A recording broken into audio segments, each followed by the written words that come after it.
কলকাতার সবচেয়ে বড় ইলেকট্রিক মার্কেট, যেখানে আমি আজকে তোমাদের দেখাবো কিভাবে আমি গেলাম আর আমার পরিবারের সাথে কতদিন পরে গিয়ে কলকাতা আমি ভ্রমণ করলাম। সেখানে কি বড় কোনো দোকানপাটগুলো আছে নাকি নেই, সেইটাই আজকে দেখাবো আমি তোমাদের সাথে। আর এই কলকাতা ভ্রমণ করব বাবা মায়ের সাথে, সেই টোটাল ভ্লগটা থাকবে আজকে তোমাদের সাথে। সেই ইলেকট্রিক মার্কেটে গিয়ে প্রত্যেকটা প্রোডাক্টের দাম কত এবং কত থেকে শুরু হয়েছে, সেই টোটাল জিনিস থাকবে আজকে এই ভিডিওর মাধ্যমে। কত টাকা থেকে শুরু, প্রায় একদম কত লাখ টাকা পর্যন্ত এখানে জিনিসপত্র পাওয়া যায়, সেটাই থাকবে আজকে তোমাদের সাথে। তো বন্ধুরা চলো আজকের ভিডিওটা তোমরা মজা করতে থাকো, দেখতে থাকো, এক্সপিরিয়েন্স নাও। অন্যান্য দিনের মতন আজকেও ট্রাই করলাম যে কলকাতা যাব। তো রোজ কিন্তু যাওয়া হয় না, তবে মাঝে মাঝে মনে হয় যে যাই একটু কলকাতা থেকে ঘুরে আসি, তাহলে মনটা ভালো লাগবে।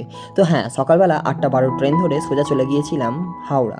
তো ট্রেনেতে এত বেশি পরিমাণে ভিড় ছিল যে আমি বসার জায়গা পর্যন্ত পাইনি, ওই জন্য দরজার পাশে জুতো খুলে নর্মাল যেমনভাবে মানুষ বসে যায় সেই রকমভাবে। আজকে আমি প্রায় 4 মাস পর আজকে হাওড়াতে আসলাম।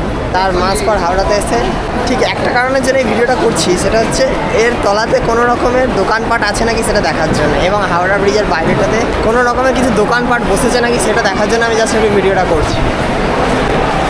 পুরো ফাঁকা, সাবওয়ে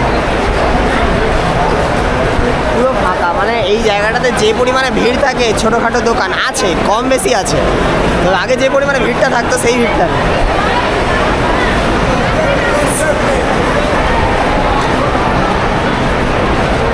দেখা যাক যে বাইরেটাতে দোকানপাট কিছু বসেছে নাকি। হাওড়ার সাবওয়ে দিয়ে যাওয়ার পর যখন বাস স্ট্যান্ডের ওপরে উঠলাম, তখন দেখলাম বহু মানুষ লাইন দিয়ে দাঁড়িয়ে রয়েছে বাস ধরবে বলে। হ্যাঁ, এখন মেট্রো অনেকটাই কিন্তু সহজলভ্য এবং কম ব্যয় সাপেক্ষ, তারপরেও কিন্তু মানুষ যায় এই যে সুন্দর সুন্দর বাসে করে, সেটা সরকারি হোক বা বেসরকারি। আর এখন সরকারি বাসে তো সম্পূর্ণটাই মহিলাদের ফ্রি হয়ে গেছে, তাই মানুষ যতই মেট্রো আসুক না কেন, যতই লাক্সারিভাবে যাতায়াত হোক না কেন, মানুষ কিন্তু আজও এখনও পর্যন্ত এই খুব সুন্দরভাবে বাসে যাতায়াত করে। ব্যক্তিগতভাবে বাসের যাত্রা আমার একদম ভালো লাগে না। খুব সুন্দর একটা অভিজ্ঞতা, বাস ধরার জন্য এত মানুষের ভিড়।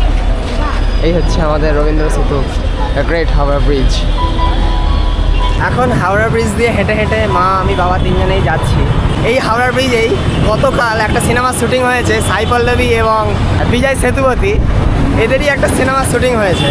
আর ঠিক এই জায়গাটাতেই আমি ওই ভিডিওর ক্লিপগুলো দেখছিলাম, ঠিক এই জায়গাটাতেই শ্যুটটা হয়েছিল, আর ওই দিক থেকে সব লোকজনগুলো দেখছিল। আর এই শ্যুটিংটা হয়েছিল রাত্রি প্রায় 1টা নাগাদ।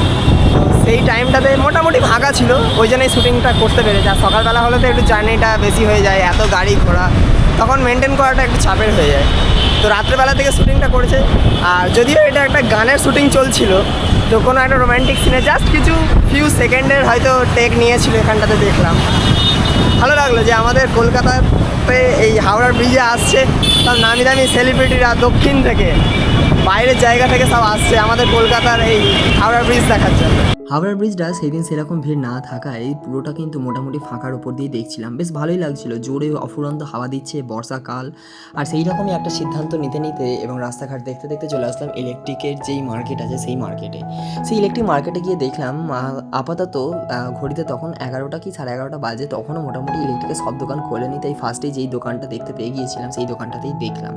আর সেই দোকানটা থেকে আমার পছন্দ মতন যে এলইডি লাইটটা বা এলইডি স্ট্রিপটা আমার পছন্দ ছিল, আমি নিয়ে নিলাম আমার ব্যয় সাপেক্ষ, যেটা আমি এখান থেকে ভেবে নিয়ে গেছিলাম। তো তারপরে চলে গেলাম মেন যেই এই যে বড় বড় ঝাড়বাতিগুলো দেখছো এইটার মার্কেটটাতে। বাপরে বাপ, সেখানে গিয়ে তো আমার মানে কি বলবো, চোখ মাথায় উঠে গেছে, কপালে উঠে গেছে, এমন একটা দোকানে আসলাম। সেখানে প্রায় মানে এই যে ছোটোখাটো যে সমস্ত লাইটগুলো দেখতে পাচ্ছি, যে বেঁকানো এইগুলো প্রায় হচ্ছে 1600 টাকা থেকে স্টার্ট, ঠিক আছে। আর ওপরে এই যে ঝাড়বাতিগুলো দেখছি গোল্ডেন কালারের, নীল কালারের, এই সমস্ত গোল্ডেন কালারের, তারপরে নীল কালারের এই সমস্ত হ্যাঙ্গিং যেগুলো আছে, এইগুলোর দাম মোটামুটি প্রায় হচ্ছে 6000 থেকে 7000 টাকা। তো এইগুলো দেখতে ঠিক যতটাই সুন্দর ততটাই কিন্তু এগুলো ব্যয়বহুল এবং সাপেক্ষ। এগুলো যতই মনে হচ্ছে যে বাড়িতে সাজালে ভালো লাগবে, আলটিমেট এই জিনিসগুলো সব এক জায়গাতে সাজানো আছে বলে ভালো লাগছে। যখন তুমি তোমার নিজের বাড়িতে গিয়ে রাখবে বা নিজের বাড়িতে গিয়ে সাজাবে, তখন অতটাও সুন্দর লাগবে না যতটা দোকানে লাগছে।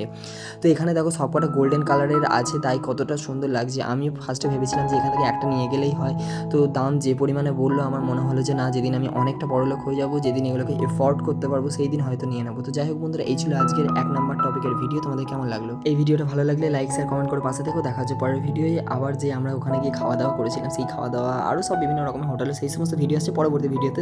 ভালো থাকো, সুস্থ থাকো।